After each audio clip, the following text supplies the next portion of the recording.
설교를 통해 배운다. 김도희 목사님 책에 이런 이야기가 있어요. 중세는 종교의 시대였고 근대와 현대는 철학의 시대였다. 그러니까 지금은 문학과 문화의 시대다. 그러면 오늘날 설교는 문학 작품 수준이 되어야 한다.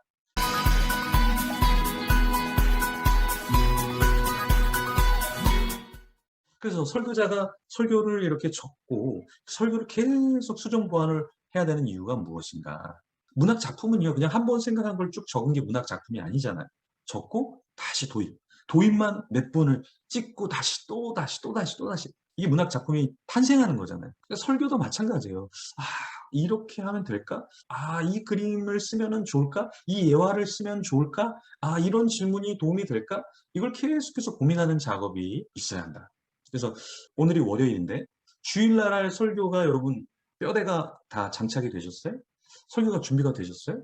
제가 토요일날 설교 글쓰기 코칭을 하고 있는데 월요일날 코칭 받는 분들하고 시간을 가지려고 그래요. 그래서 월요일날 뼈대를 다 세우고 월요일날 어떤 책들을 읽어야 될지를 고민하고 월요일날 주일날 설교에 대해서 감을 좀 잡아놓고 한 주를 사는 것과 그냥 수요일 금요일 돼서 아, 설교해야 되네 하고 아, 뭘 읽어야 돼? 책을 주문하면 올까? 이런 게 아니라 월요일날 설교의 어떤 틀, 이 대지를 잡고 그 대지를 잡은 것을 가지고서 고민하면서 누굴 만났을 때, 이거는 되게 좋은 예화인데? 설교 때 내가 좀 하면 좋겠는데?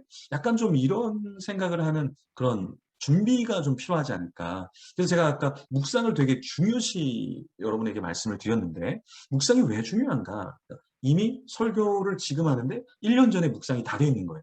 벌써 본문의 해석, 연구가 다 돼 있잖아요. 도입도 다 돼 있잖아요. 저 같은 경우는 도입에 시간을 좀 많이 쓰는 편인데 도입되어 있죠. 해석되어 있죠. 연구되어 있죠. 그럼 어떻게 해요? 조금 더 주석을 조금 더 첨가할 건 첨가하고 책 좀 첨가하고 최근에 있었던 이슈들 또 묵상하면서 이 말씀을 준비하면서 첨가시키는 거예요. 그러면 설교가 한두 시간 준비가 아니라 이미 묵상을 통해서 몇 시간 동안 준비된 묵상이 있잖아요. 그 초벌되어 있는 원고를 가지고 업데이트를 시키는 것과 아무것도 없이 그냥 다시 다 작성하고 다시 다 하는 거랑 차원이 다르죠. 그래서 평소의 묵상이 굉장히 중요하다. 그리고 그 묵상한 걸 갖고 설교로 다시 만들면서 문학 작품을 만드는 그런 작업을 우리가 해야 된다라는 것이죠. 자, 그러면 설교의 논증적인 글쓰기를 김도희 목사님이 강조하는데 이 논증적인 글쓰기가 뭐냐면 자기가 말하고 싶은 말에 대한 정의를 일단은 내릴 수 있어야 된다. 그리고 자기 주장에 대한 근거를 제시해야 된다. 이게 논증적인 글쓰기. 자기 주장에 대한 사례 들기. 논증적인 글쓰기가 어려워요. 탁석산이라는 분이 좋은 논증의 네 가지 조건에 대해서 이야기를 했는데요.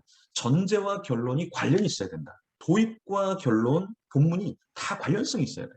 그리고 전제가 참여해야 돼요. 이리도 되고 저래도 되고 이런 것이 아니라 진리를 이야기하는 것. 3인 전제가 있어야 하고 전제는 결론을 뒷받침하게 충분해야 된다. 어떠한 전제 이런 것이 결론과 별로 상관관계가 없어요. 그러면 안 된다는 거죠. 그리고 반론을 염두에 두면서 우리가 전제와 결론을 이끌어 가야 된다. 그래서 때로 글쓰기를 할 때 설교를 할 때 여러분 이렇게 생각하실 수도 있는데 혹 오해할 수도 있는데 그러면서 항상 반론을 생각하면서 그런 것들을 이야기를 해주셔야 돼. 굳이 내가 그것까지 이야기가 될까? 그것이 아니라 그런 것들을 살짝 건드려 주면서 내 전제와 결론을 이끌어내야 된다라는 거죠. 그렇게 할 때 좋은 논증이 된다라는 거예요.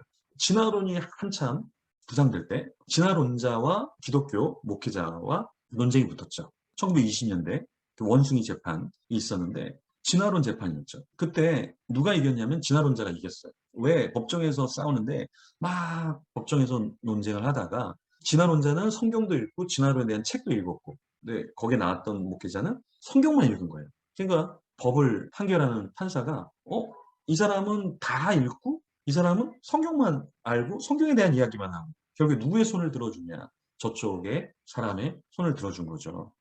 참패를 당했는데요. 그것이 왜 그럴까요? 어떠한 거를 우리가 주장할 때 반대의 근거가 무엇인지 반대의 논지가 무엇인지를 살짝 얘기해 주면서 그것을 그렇지 않습니다라고 언급해 주면서 갈 길을 가는 것과 필요 없습니다. 그냥 무조건 믿으십시오. 다른 거 살펴보지도 마십시오. 그렇게 하는 것과 이 논증의 차원이 다르다라는 거예요. 그렇다면 논증을 어떻게 해야 될까요? 청중과 소통을 잘하려면 이런 요소들이 필요해요. 성경 이야기 반드시 필요합니다. 근데 성경에서 성경으로 끝나는 거 너무 좋지만 좀 어려울 수 있어요. 왜? 청중에게는 졸릴 수 있어요. 그럼 어떻게 됩니까? 여러 가지를 섞어주면서 논증을 해야 돼요. 그 논증이 성경도 될 수 있고 자기 이야기도 될 수 있고 세상 이야기를 설교 안에 버무려 넣을 수 있다라는 거죠. 자, 좀 더 말하면요. 성경 이야기만 하는 것이 아니라 세상의 사례, 전문가의 견해. 물에 대해서 설교하면 물 전문가의 견해를 가져오는 거죠. 고사성어를 가져오고 자기와 연결시키고 현실을 연결시키고 개념을 연결시키는 거. 이 개념을 연결시킨다는 게 뭐냐면 예를 들어서 칵테일 효과라는 개념이 있거든요. 칵테일 효과라는 게 뭐냐면은 그 비행장에서 비행기가 이렇게 이착륙할 때 수많은 사람들이 관제탑에서 비행기마다 막 이야기를 하니까 너무 시끄럽잖아요. 근데도 관제탑에 그 사람이 자기와 연결된 사람과 커뮤니케이션을 굉장히 깔끔하게 한다라는 거예요. 이게 칵테일 효과라는 거예요. 다른 사람의 소리는 듣지 않고 많은 소리 중에서 그 소리만 딱 듣는 그런 개념이 있거든요. 그러니까 그런 개념을 설명해 주면서 설교의 어떤 부분을 진행하는 것과 그냥 여러분 하나님의 소리를 잘 들으시면 됩니다. 다 잘 들립니다, 여러분. 아시겠죠? 이렇게 하면서 그냥 지나가는 것과 이 차원이 다르다는 거죠. 그래서 전문가의 견해가 이렇습니다. 고사성어에 보면 이런 내용이 있습니다. 여러분 현실에서 이런 일이 있죠. 여러분 이런 개념이 있는데 이런 개념이 정말 그렇습니다. 실생활에서도 그렇습니다. 이렇게 하면서 성경을 풀어가는 것과 이 논증 차원이 다르다는 거죠. 명언, 담화, 책을 인용하는 것. 왜 책을 인용해요? 책을 인용하면서 풍성해지는 거죠. 유비, 비슷한 것끼리, 대비, 다른 것끼리. 그 그리스도와 연결해서 아 정말 그리스도가 아무것도 기대하지 않고 하나님과 우리를 연합시키셨습니다. 세상에 좋은 연합의 예도 있지만 그리스도의 예를 들어서 설명하는 거죠. 영적인 연결을 하는 거예요. 성령님과의 연결도 이야기하면 귀신과 연결되면 어떤 일이 있을까요? 하면서 그런 이야기도 좀 하고 그렇게 하면서 설교를 논증적으로 한다는 거죠. 내러티브 설교를 준비할 때 우리가 알아야 될 내용이 있는데요. 권호 교수님이 쓴 보이는 내러티브 설교법이라는 책에 보면 이런 내용이 있어요.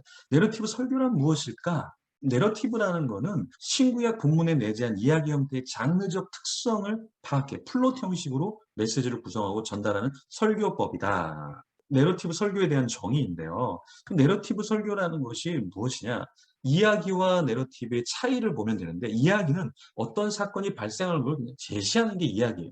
그럼 내러티브 설교라는 것은 무엇이냐면 이야기를 전달하는 방식을 사용하는데 재제시를 하는 거예요. 그 이야기를 그냥 어떤 이야기가 있었습니다라고 제 3자의 입장에서 설명하고 끝나는 것이 아니라 그 이야기를 도입부터 전개부터 클라이막스까지 그리고 내려오면서 결론까지 이것을 다이나믹하게 제시해 주는 게 바로 내러티브 설교법이죠. 그러면 내러티브 설교를 위한 세 가지 방법은 뭐냐면 첫 번째, 평형을 뒤집니다. 그러니까 일반적인 이야기를 살짝 뒤집어 보는 거예요.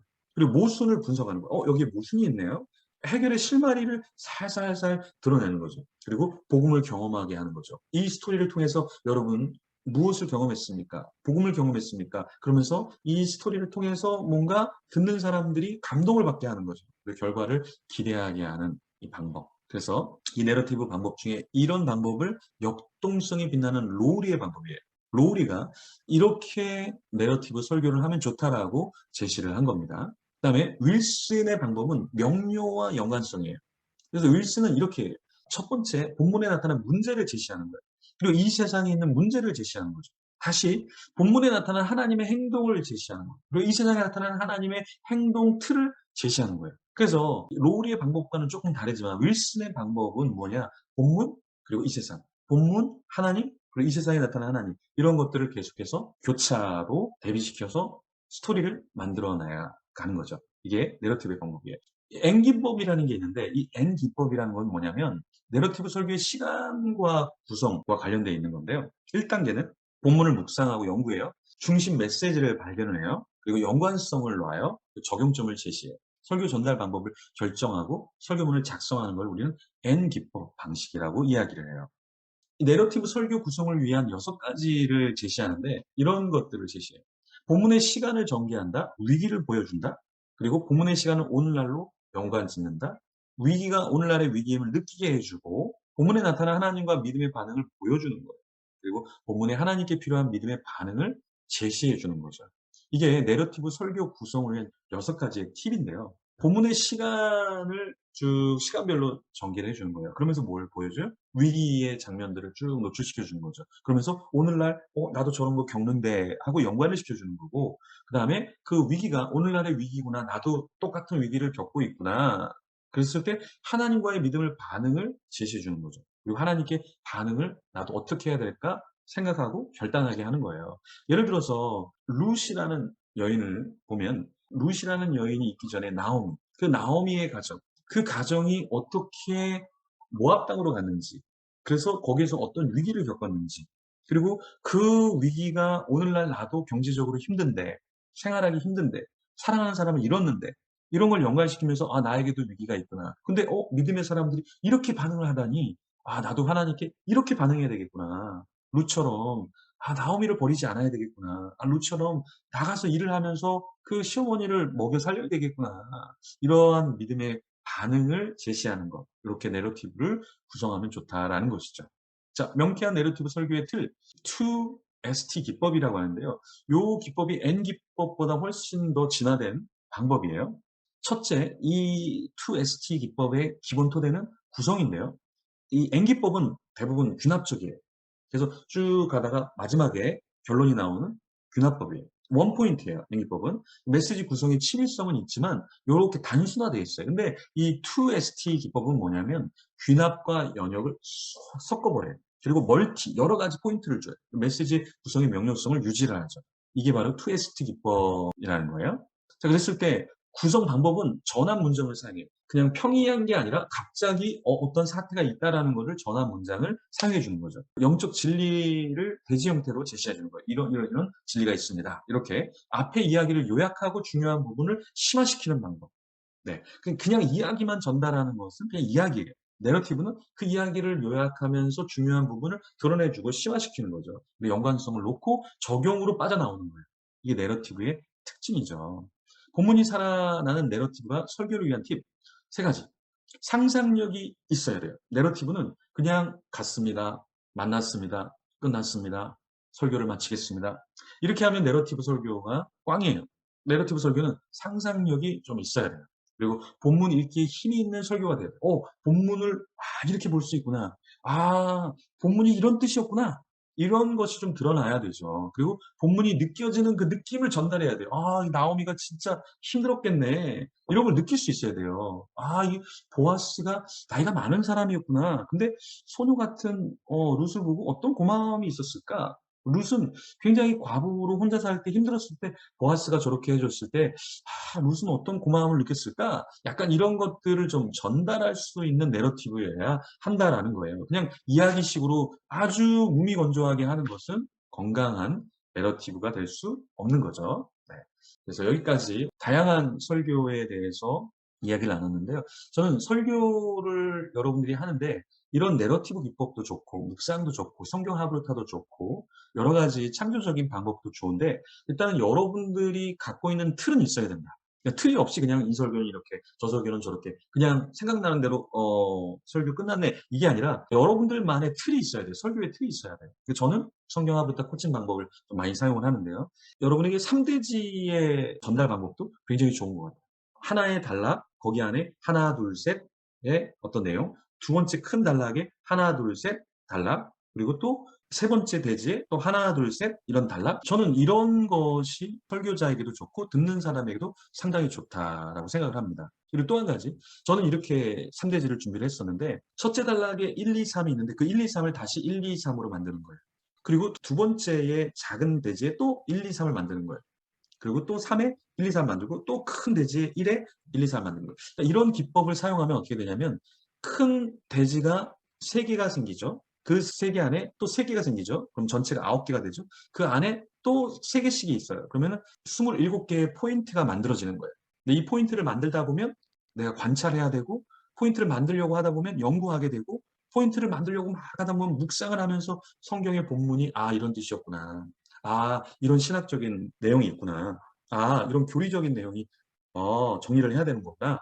그래서 여러분이 3대지를 하더라도 그냥 3대지 하나, 둘, 셋, 끝 이게 아니라 그 안에 다시 3대지의 1에 작은 1, 2, 3, 또 2에 작은 1, 2, 3 이렇게 하다 보면 성경을 깊게 묵상하고 정말 전달할 것이 풍성하구나 하면서 듣는 사람도 굉장히 많이 도움을 받게 된다. 그래서 3대지에 1, 2, 3 하고 끝내는 것도 좋은데 이 그물설교라 그러죠. 그물설교 뭐예요? 한 가지 이야기를 하는데 탐욕에 대해서 얘기하는데 여러분 탐욕 그런 거 가지면 안 됩니다. 이렇게 하는 것과 탐욕에 대한 것을 딱 놓고 어떤 게 탐욕인지를 다 열거해 주는 거예요.